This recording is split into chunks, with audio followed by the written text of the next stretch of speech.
to start with a little thought experiment, and I want all of you to picture yourself in the future. So you're driving your car, you're going to a really important business meeting, and you're kind of lost, and so you say the word out loud, map, and suddenly in front of you, your route is superimposed in your visual field. Because you're running late, you're a little bit stressed, and so suddenly a little sensor on your wrist starts beeping. You hear a voice that says, you're stressed, relax, you might have an accident. Because you're running late, you think you should probably text your boss, so you think about the words that you want to text, and they get uploaded to your BlackBerry and sent to your boss at your office. So this might sound like some idealized future, or maybe some creepy episode of Black Mirror, but the question I want to get at today is this kind of future possible? With the rapid advances in neuroscience, and engineering, and computer science, will brain-computer interfacing allow us to take ourselves to that kind of future? So some people think so. Have you guys heard of the company Neuralink? Has anyone heard about this? So this is Elon Musk's new company that was announced earlier this year, and it's a brand new company that promises to develop futuristic brain-computer interface technology. And that's not the only company. Another company called Kernel is trying to develop small implantable brain technologies to change the way that we think about neurological disease. And these companies are in really early stages, but they've been met with a mixture of excitement and awe and fear and some skepticism. But why would we want to connect our brains to computers? What's the point? Can we connect our brains to computers, to AI, to robots, maybe to other brains? And why would we want to do that?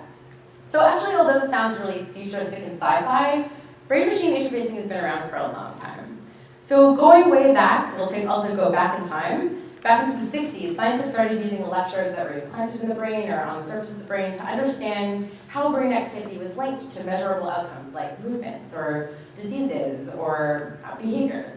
And using technologies like this, they showed that animals that had electrodes implanted in their brains could actually learn how to control external devices. So let's say a cursor on a screen using just their brain activity.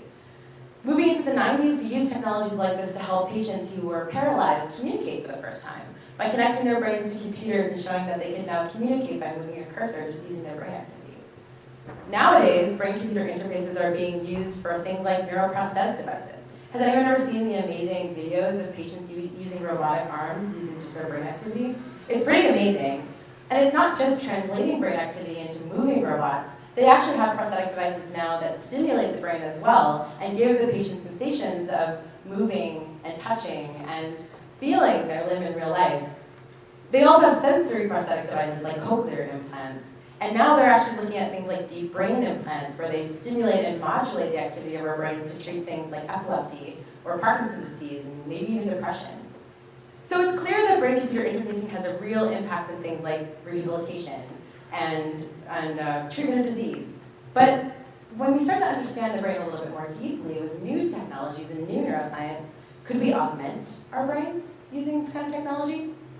So scientists at DARPA are trying to do something like that. They're scientists who are trying to understand the neural correlates of things like learning and cognition. And by doing that, could we actually develop ways to stimulate the brain to enhance our ability to learn and to absorb information, kind of like a learning upload, so to speak.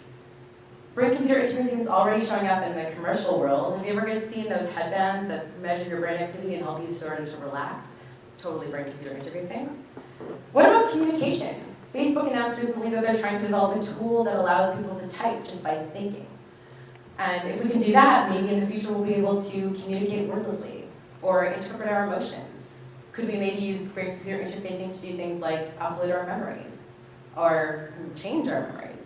So okay, maybe let's not get ahead of ourselves. We're still in very early days, and there are lots of limitations right now to what we can do with brain-computer interfacing. So have you ever seen these robot arms move? They're a lot slower and less precise than our limbs. And that's because our brains are really fast and complicated, and even our best BCIs right now don't have the ability to keep up with how quickly and intricately our brains move. Additionally, a lot of these technologies need to be implanted, and although that's really important for something like treatment of disease, but maybe for the regular person, we're not going to want to implant technologies into our brains. Not to mention the fact that implanted technologies can cause inflammation and brain damage. And although there's technologies that are trying to change that we're still a little bit of a ways away. So let's say that companies like Neuralink or Kernel develop a perfect BCI, a brain-computer interface that's amazing, works super fast, is super effective. What about the ethical challenges? Computers crash. Computers can be hacked. What happens if our technological brains fail? Who's accountable in those cases? What happens if there's huge divides in equality and informed consent? The social and ethical issues associated with brain-computer interfaces are something we're also going to have to think about as these technologies move forward. So the point that I'm trying to make is the future is exciting, but where it's going to go next, only time will tell. Thanks.